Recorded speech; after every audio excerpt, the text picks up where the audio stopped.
more than you need to. Most companies have learned today to run a weekly transfer system.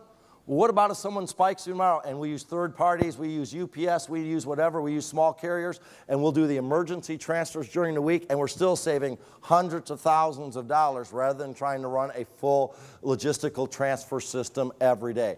Just curious, how many folks are still running a daily transfer system? I'm saying just go back. Now here's what will catch you if you want to do it. Go figure out your true cost of that. So your trucks, your fleet, your maintenance, your drivers, all of it. Go divide it by how many transfers, and all of a sudden you'll go, "Cow, we spend $75 per transfer to deliver it, and I just delivered an $8 item, and it cost me $75 to do it." That's all I'm going to say, because it will open your mind very quickly, because you don't realize how expensive your daily and I can still have all the same service by transferring once a week and paying freight on some fill-ins at a third of the cost. Just trying to save you guys some money, okay? So this company transfers planned once a week out to its satellites, and then we will do emergency fill-ins accordingly. I'll do one more section here, and I'll get us, we'll do a question. I'll get ready to get us on our break. Okay, so we've got a $5 line cost associated to cutting this purchase order, or the cost of purchase. Well, cost of cutting the PO, receiving it, putting it away, and paying for it. Okay, so now we have 5 lines on that same PO. Are we going to divvy that 5 into those 5 lines, or are we going to add the 5 per line? No, each one is $5. Okay. Each line. So what you just said, if I've got a 5-line, now it's not 100% true, but this is still way. If I had a 5-line transfer or PO out there, you have a total of, now 5 lines, not the same 5 items. $25 total cost of purchase, but we still look at each item individually, because that one top line that's really inexpensive, it's going to say, go get 8 weeks of that one. Because it doesn't, and this next one, which is $1,000, buy only 1 week of that one. Good? Okay. On the transfer again, if we use the transfer, like if it's every day, but they're doing deliveries, they're doing a lot of other things besides just a transfer. Go figure. We just went through this one. Go figure out what that delivers. You could have UPS'd it probably that customer 4 times by what you're paying for your trucking system to deliver it. I'm just saying, you got to go run some numbers. You're not in Texas. Yeah, this was with a Texas company. I know everything's got to be bigger and different in Texas, but you still don't have to waste money in Texas. All right? Maybe Texas has more money. Maybe Texas's economy is larger than most of the countries, but it's what you're leaving on the table. I understand, but there's a lot of items that are D's and C's that we don't have in those other branches because they're there at the distribution center. A lot of costs that roll up, especially on a lot of large dollar items that are Rockwell Automation type items. And you can't wait for 7 days, and a lot of those places you can't. Well, I mean, the customer has customer service. So let me just ask, because this is the same thing. I just did this with a company in Texas, and right away we taught of quit saying when you need it and say, can I deliver it on this date? Because what we think is 2 things. Salesmen have 2 misconceptions, and what are they? All the time till you clear them up. We have to be lowest price, right? Anyone that's dealt with that, we have to be lowest price, and every call we get, they want it tomorrow. I just had a tile company tell me that. We've had a tile order probably for 6 weeks. I've got a different company here that's in it, and they're carrying these orders around in a folder. And when are they putting it on the system? 2 days before the order goes out on these specials, we never get it. I'm not saying there's not truth in there. I'm just saying we've built ourselves into this pattern that we have to be lowest price and we have to be able to deliver tomorrow. And when we stop and ask, a lot of times they go, I won't be using this for 2 weeks. Go ahead. And that's all. There's some stuff. But I'm saying for the things that are left, the non-expensive C's, probably should have had them on the shelf down there, even though they're C's because they're not expensive. The expensive C's, if they're that expensive, most customers don't make a flip decision. I'm getting ready to sell them a 10,000 unit. They did not wake up today thinking, oh, all of a sudden I realize I need this $10,000 unit tomorrow. They've already known about this and told you about it. Not always, most of the time. Now, MRO, no, maintenance and repair, I'm going to go that 80% of maintenance is scheduled and 20% is breakage. So 80% of that they knew, heck, 6 months ago they were going to need it. Now again, we don't need to get into it. I'm just saying, backing up, daily transfers are expensive. And there's ways to work this on some of this stuff. All of it? No. And you missed one part though that I said in there. Turn it around, thanks. And these trucks where we go to a weekly transfer system with their big fleet, we still have a little courier truck there. We're still doing some daily running. We're just not taking a full transfer every day. That's all I'm saying. And now we're taking the same big fleet truck that once a day goes here. Instead of having 7 trucks, if we have 7 routes, it can have 1 truck and do a different route every day, or 5. You following me? But we still have a little courier. We still use UPS. We're still getting it to them. And one time I will agree, God, if we would have run our transfer system, that would have only cost $100, and we just spent $300 to get it to them. $300. But in the big picture, we still saved $300 grand. That's all I'm going, Ron. Fair? I know, you're not quite buying there. I know. I'm not going to convince you. Go work some numbers. You'll convince yourself. What's your daily transfer system costing? And you'll go, wow, we don't make nearly enough even on that $10,000 item to justify it. Now, with that being said, I was going to go into the next slide, but we're at lunchtime, and I know very well about distributors. Drinks, number 1. Food, number 2.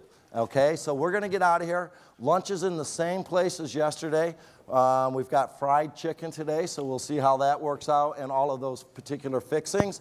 We're going to start back up at 12:30. So even though I kept you 5 minutes over, we can do it in 5 minutes. Anything before the break? See everyone in an hour, slightly less than an hour. Well, the first comment I always like to make after lunch, after the first day, is we started yesterday morning and you guys are going 3 days. 3 days. How are we going to do this? 3 days. You're more than halfway through it because tomorrow gets out early. So, I mean, we've already used up more than half our time. And I had quite a few people at lunch already come and go, it's amazing. It hasn't, you're tired, I know, and it's a lot to take in, but they're going, it's hard to believe we're already a day and a half into this. It's gone pretty quick for a lot of you. All right. And I always like to hear that because that means we're keeping you engaged, you're taking it in, and you're getting benefits out of this program. A lot of great questions at lunch.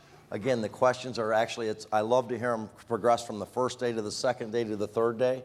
The first day, they're kind of these big floofy questions. The second day, they're narrowed into specific things. By the third day, they're going, here's my question, and let me tell you the answer just to confirm it's right. That's the progress I'm already seeing going on with the group. It's very nice. Before I move on, I forgot to introduce a gentleman that was here as well, and he gave me an answer. Terry, where are you at? Terry, way back in the corner. Terry's from Infor, from the fax side. He works with Dennis. He's been with us yesterday, today, tomorrow. Now that I shared the secret, they'll be hitting you up a little bit. But again, he's back there, and he's been checking on some things, and he, excuse me, he went out and got the answer for this question so we don't have to bombard Tim with it. Fax is set up on entered date. Okay, so the time clock starts on entered. It isn't first receipt. Now, there's one thing you can use in faxes. The enter date is changeable. So again, you'll get into little troubles of changing it on maybe some things, depends what you do with it. But at least in the meantime, if you've got a product you put in and it's not going to get really going for 6 months, you could reset that start date theoretically by that enter date and say, even though it's been on our system 6 months, now's when I want the clock to start to consider it to be for 12 months. So again, you can get around it by manipulating that enter date. Everyone good with that one? Any questions that have popped into your mind since lunchtime that we need to talk about? Anything out there? Okay, very good. Jeff, this mic, you need it back? Okay, very good. All right, we'll continue where we were, but let me always just go back. We started this morning and we reviewed the company objectives: customer service, profitability, and the components of it. And then we came back and talked about order point, usage, lead time, safety, and adjusters drives the when I buy service. Then you have line point and EOQ, which drives the what and how much, profitability. All right, so we took all of that. There we go. We took that, went through the concept, and then we were going through the inventory model, how it applies back to the when and what? The customer service fill rate and the profitability, reducing freight, cost to carry, and cost to purchase. Then when we came back from the break, we started diving into what I call step one, the setup. So we've been going through replenishment, parameter maintenance on fax, ICSR, and we're getting into some other things, but we went and developed how do you develop a good usage? How do I collect its buckets? How do I apply the usage method? How many months window? Am I going to use trending? So on and so forth. Then through the lead time, then through the safety, and then through the order point adjusters.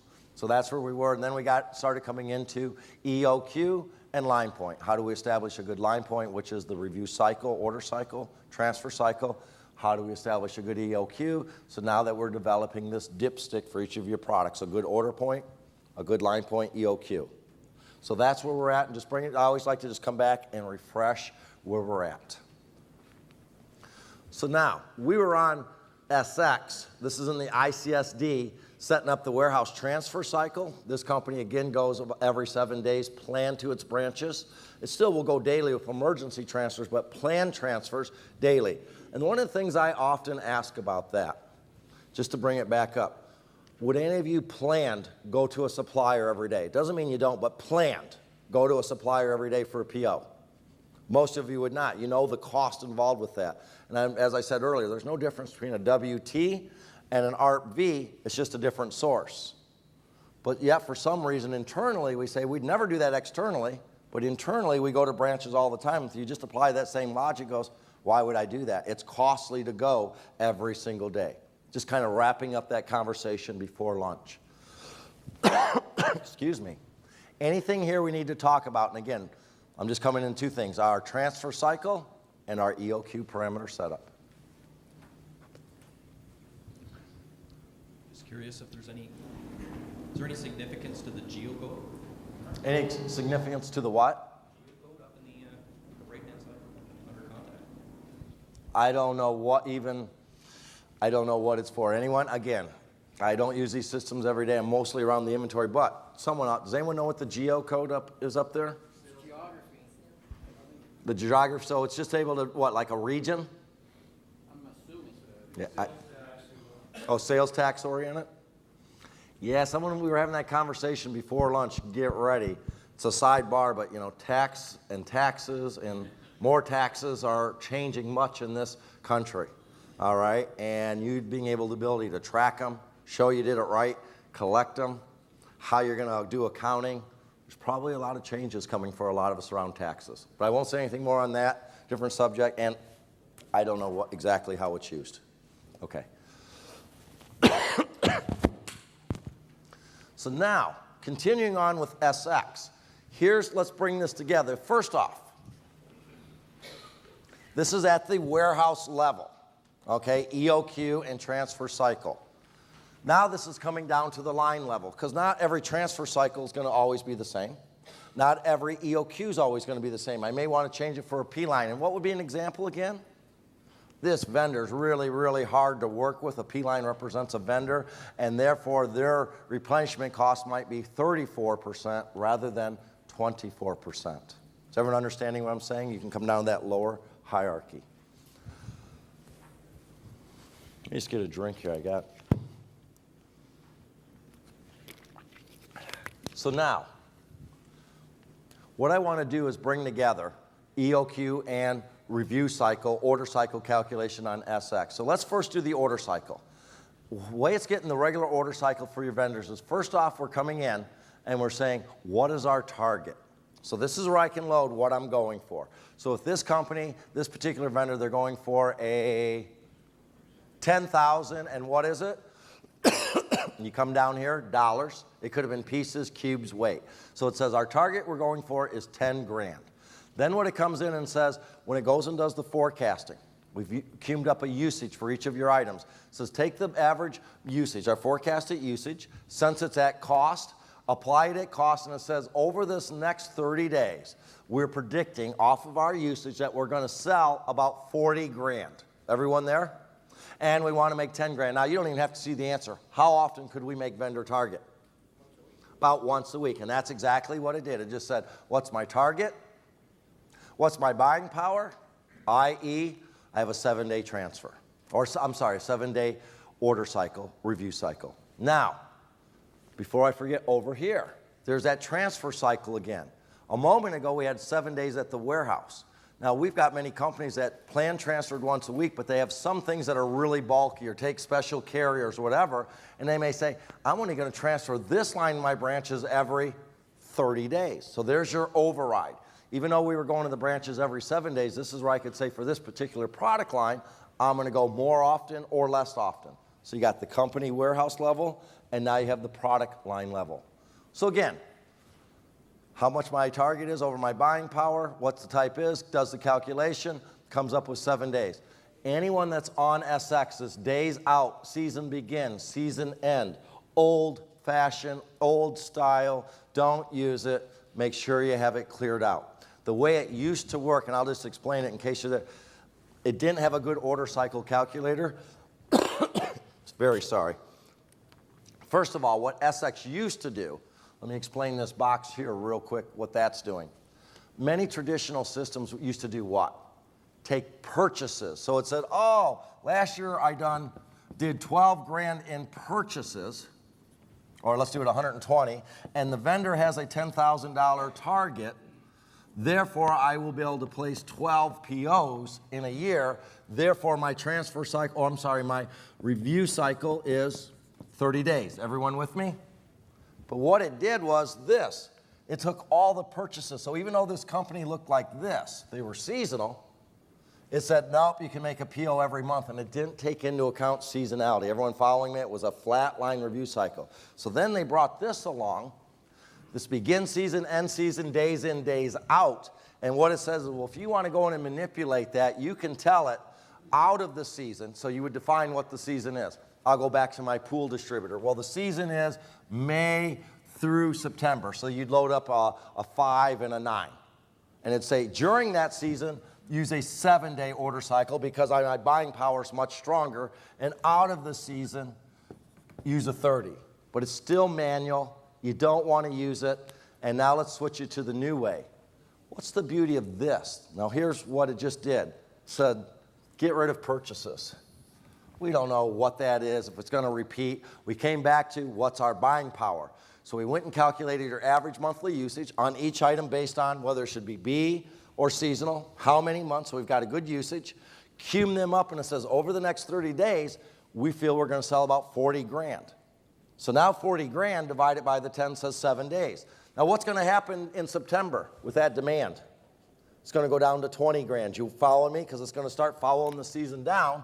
And when it's at 20 grand, it's going to take me what? 2 weeks to make target. And then it gets into November, I'm only selling 10 grand because companies or people are closing up their pools. It's going to say it's going to take you a month. So it's automatically going to track your season. Over here, it's going to say, hey, it takes 30 days. Here, it takes 14 days. Here, it takes 7 days. Here, it takes 14. Here, it takes 30. Automatically by using the new method. Everyone okay with this and what it's doing? Is the 40,000 based on? Is the 40,000 based on cost of goods sold? 40,000 is based on your projected demand. So think of it, the usage. No. What did it? No, I'm there, but let me go through. What it says is it first comes out and says calculate the usage for each one of the items in this product line individually, whatever the same usage. Then, since we told it this type here is based on dollars, it took each of those. Oh, this one I'm going to sell 3 of them in the next month, and they're $3 each. The cost $9. Now, if this was cubes, it'd take what your usage was, figure out how many cubes it represented, and start it adding. If it was weight, it'd say, oh, these 3 each weigh a pound. That's 3 pounds. What's the next item? So it's based on your usage, then extended out to whatever you say the target type is. Is that working for you, Andrew? Thank you. Yeah, perfect. So again, now a few other things I just want to talk about here is you can have a frozen review cycle. So again, if you want to take this over and say, you know, we're going to go to this supplier. Some of you have what? Still suppliers that have forced you into what I call a set purchasing pattern. You can only buy from me on Mondays. You can give me all the POs you want, but we're not going to ship. You know what I mean. It doesn't matter Target. It doesn't matter any of this. So there you can come in and say, this particular vendor, we're set up to replenish from every 7 days or 10 days. You can lock that, freeze it in so it doesn't get recalculated on you. So that's both our review cycle, target versus dollars, come up with the review cycle. We can also come in and freeze this to set it, and if I need to change the transfer cycle off of the warehouse level because I'm going to transfer this particular line on a different pattern, I can set that. Got a question here in the back. How would you go about figuring out what the target buy is? I didn't hear you, Gary. I'm kidding you. How would you go about figuring out what the target buy would be? Well, most of the time, there's two parts to it. Your vendor's already telling you what the target buy is. Because remember, what's the target buy? You place a $10,000 PO with me, I'll pay freight. You don't place a $10,000 PO with me, you pay freight. So they're normally, or it doesn't have to be freight, it could be some discount, it could be something. But they're giving you a level. If you do this, I'll give you something. Fair? Okay. What if you run it wide open? You don't put an upper limit. What do you mean now, an upper limit? What if you don't define a target buy? If you don't for instance, define- I might buy from a supplier a truckload material or a rail car material. It's two different parameters. Here's what I would say with this. Now let me just confirm. There is no target is what you're saying, correct? Yeah. I just want to fill out the car or the truck. It could be a $40,000 PO, and it could be multiple. And I might have multiple product lines on the same PO. Two different things. I'm going to let you get deeper on that one Wednesday or Thursday. The first one, though, if they don't offer a target, now this is SX. In a little while, when we go and tell it to calculate the review cycle, there's a fence around it. Hey, it's 10 grand and you're doing 100,000 a year to calculate. You can do it every day. It'll say move it back up to, I would normally say 7 days. And there's a cap, a max. So it runs through. Here's what we've learned with SX. If you do not have a target loaded, it will not run it through that min-max logic. And you'll even see this come up. I've got a little slide in here. It says, if you do not have a target for your vendor, load $1. You have to have something in there or the system will go astray on you. Okay. Fair? Got it. Now, at $1, what's going to happen? It says, oh, if I sell more than a dollar's worth, I can make it every day, and then your minimum is what's going to become the answer. Okay. Okay, perfect.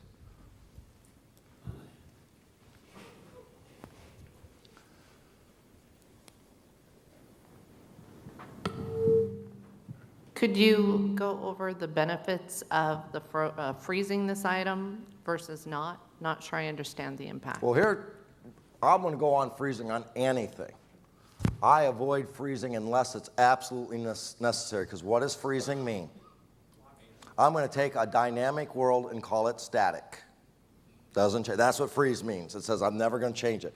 So the only time I would use freeze would be back on when the vendor forces me into a set review cycle regardless of the target. We're going to go every 7 days because the vendor says I am. Besides that, I would be going back as often as I can to hit that target, but still letting that fluctuate or calculate accordingly. Fair? Perfect. Okay. Now, so that's the review cycle. Now, people will come ask, what about what's these different levels for? And I never could get a right answer, but we've learned how to use this. I've got vendors out there that says, hey, place a $10,000 PO and we'll pay freight. Place a $25,000 PO, we'll pay freight and give you 5 points. You guys with me? And what we determine is during the season, we can make the 25 grand. Out of the season, it's not enough. We can only make the 10 grand. So you can actually load 25,000 here, you can load 10,000, and this says which one at this point in time do I want to look at. So during the season, I'll switch it over to the level 2. Let's go for the 25 grand PO because we've got enough buying power. And then as soon as I get in the fall and I can see I'm having a hard time making it, I'll go switch it back over to level 1 and go for the 10 grand. Okay. Now, that's the review cycle, order cycle, and transfer cycle. And now down here, this is your override to, we'll be right there. This is your override to carrying, or to your EOQ. We set up general parameters a moment ago here at the warehouse level, but again, I may have a particular vendor who's really good, lower cost of purchase. I have a particular vendor that's really poor, higher cost of purchase. I've got a particular product line. Oh, I sell pink insulation. And if I let regular standard EOQs run up on it, it's going to load up 3 warehouses because it doesn't understand the amount of space. Everyone understand what I'm talking about, that insulation in your house? How much space it takes up for the money it costs? And what we learned there is it's around 56% was the carrying cost for insulation to get it to work right with the EOQ. Everyone good with this? So this is just your, I can come in and override EOQ down to the P-line level to get it to work, to line up with this particular vendor and its products. Go ahead, Scott. Commenting on the target buy, so if you put a discount in level 2, it'll actually will pass a discounted replacement cost to the purchase order. I believe it does, that It like does. that 5%. So then again, I should have said that. I'd load 25 grand and 5%. And what that's saying, if I'm going for that one, I'm going to get the freight and the 5 points, and if I use it, it will push it. Now again, if I remember right, it has to be this because it actually turns it off, Scott, if I remember. If I do 25 grand and 5 points, but I have it pointing to 1, it will not apply the 5% if I remember correctly. If you don't make the target, it won't apply it. Okay. Even if it's the assigned target by level. Okay. Got it. Thank you. Got one more in the back, and then I'm going to keep us moving. Do you have to toggle it between the seasonality and the usage rate? Say again? The usage rate and the seasonality, days in, days out, do you have to tell it which one to go to? No, that's where I was just at. You're not, that days in, days out, begin season, end season's old.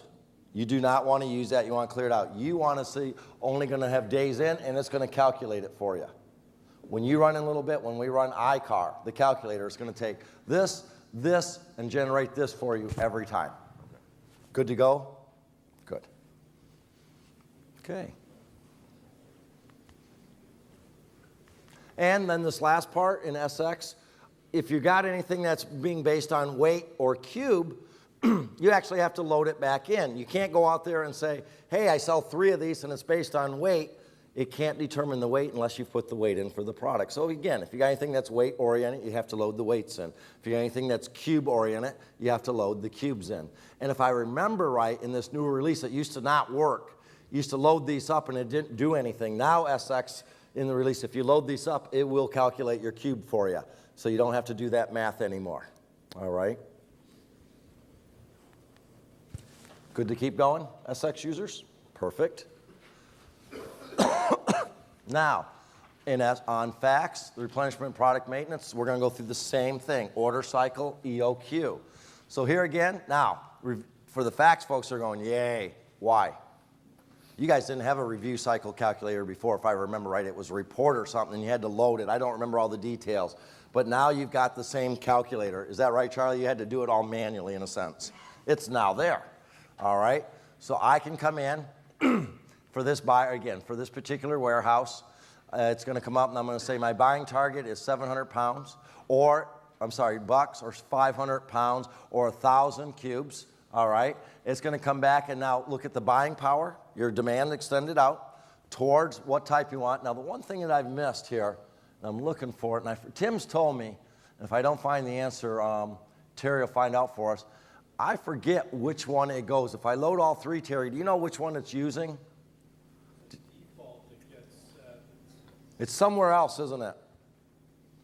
yeah, it might be, there's default. On the next page, it has use this. Okay, that's Yeah, what it there you is. go. Okay. Yeah, but there's also an automated one. And again, I think it's in like PO static control or something, maybe. It was in an odd place. if I okay. remember. Within or facts, it allows you to load all of them. So again, it's coming back and saying, and again, here's where I'm having a glitch, and let me jot it down.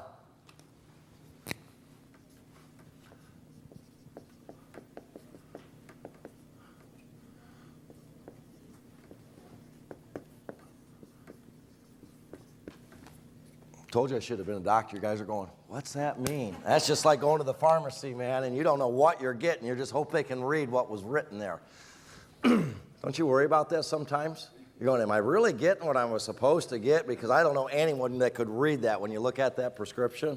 You know. But anyway, it's coming back, comparing our buying power to how much we're selling, coming up with the 21 review cycle. And again, right here is the min and max. In this company, they say I'll allow all the way down to a 2-day review cycle.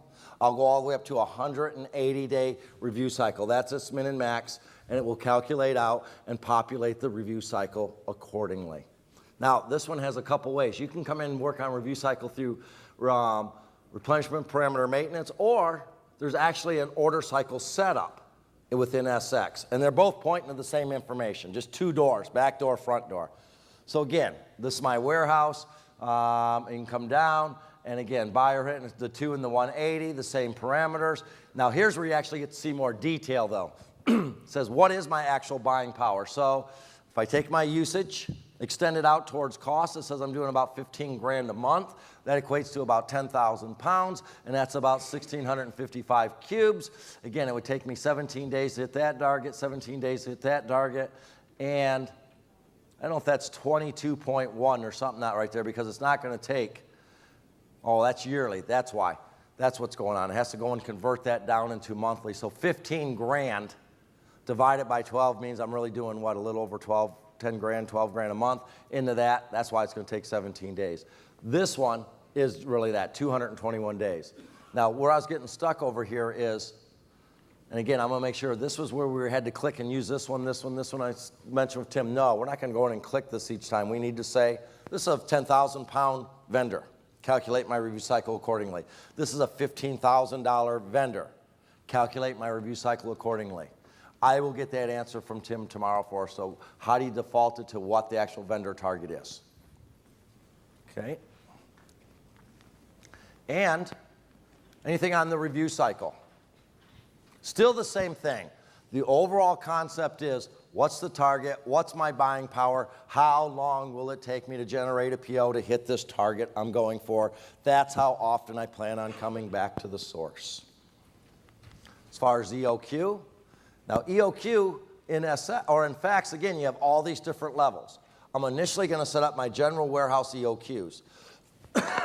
But if I have a particular vendor that's really good at something, I'm going to have a lower cost of purchase. If I have a vendor that's really poor, I'm going to have a higher cost of purchase. If I've got pink insulation, I can go into that vendor or that product line and change its cost to carry. So I might have at the company level, again, what's my R cost? $3. And this is for non-seasonal items. What's my K cost? 24. Do I want to use EOQ? Of course. What's my minimum I want EOQ? Never less than a week. What's the max? Never more than 6 months. Now here's for my ARP transfers. So this is getting from the suppliers. And same thing you saw in SEC. Still the $3, still the 24, 7 days, but I'm not willing to transfer a 6 month supply, only up to a month supply. So you're controlling your ARP Vs and your ARP Ws. Here again now is for seasonal ARP, OQM. Someone help me out, any idea? OQM. Order quantity. Let me just take a look. I don't know what OQM is. OQM. Order quantity maintenance. I don't know. Oh, they're all OQM, so let me back up. Sorry. Not order quantity, but this is seasonal ARP. Oh, there we go. I just wanted to catch. Now again, Tim was good at doing, except for the lead times. That's what I'm getting hit up. Seasonal versus non-season, in season, out of season type thing. Now that I read it, this is non-seasonal ARP vendors, non-seasonal ARP trend, seasonal ARP vendors, seasonal ARP transfers. So you actually have 4 spots here. Seasonal and non-seasonal, ARP vendors, ARP warehouse. Because again, you may come back and say, I want different parameters. If it's seasonal, why do you see a different? Hey, I'm only going to get 90 days instead of 180 days. Because I might be at the tail end of my season, and I don't want to sit on that during the non-season, so I'm not willing to bring in as much on a seasonal item. Everyone following that logic okay? Just a little bit deeper. Then the part I want to go and push is, again, I'm normally going to set these up at the warehouse level, but you have an override to keep going down all the way down to this level if you needed to. This one item is so difficult when we buy it, we're going to move the $3 cost of purchase up to $15. What's that going to do? Just for this item. It's going to say, this item takes so much time to buy more of it and do it less often. All right, so you have all the hierarchies here for the EOQ. Any questions? Very good. Parameters and setup, item warehouse level. So I just want to take you down one more level. I just want to look for one thing here. I brought some cough drops. I should have them here somewhere. If anyone has a cough drop they want to give up, I'll take it. Oh, look at all the action going on. Pardon me? All right, so now, at the warehouse item file maintenance, the restock. And we've been through this. So I'm on your restock screen. What I'm saying is this is where it all comes together. All right, this is where we get to go and see it all come together down at the item level. If you get in here, I'm a rank A. I'm using the T-trend method. We calculate an average monthly unit usage of 324. We have a T-min usage on it of 160. Here's my lead time. Here's my safety stock, my T-min order point. So it's how we're using it. Here's my order point, my line point. Now, there was a little bit, and Tim and I talked last week, pre-7-9. If I get my releases right, Terry. They called order quantity, because it was still the old 80s, but now they've gotten off of order quantity, and it's actually EOQ. Not that it matters to tell you, but you will just see this verbiage change to actual EOQ. This is the EOQ for the item. I'll be there in a minute. Is there still a question? Oh, it's the minute. Yeah. Thank you, Selena. Hey, that's the kind I like, too. Did you take my... Yeah, what, free? Well, if we're doing that type of stuff, we're all getting friendly. That's nice. But again, this is where it all came together. What really is this? This is where you can look at the dipstick for this product and how it developed the dipstick for it and get in to see what it's working. So again,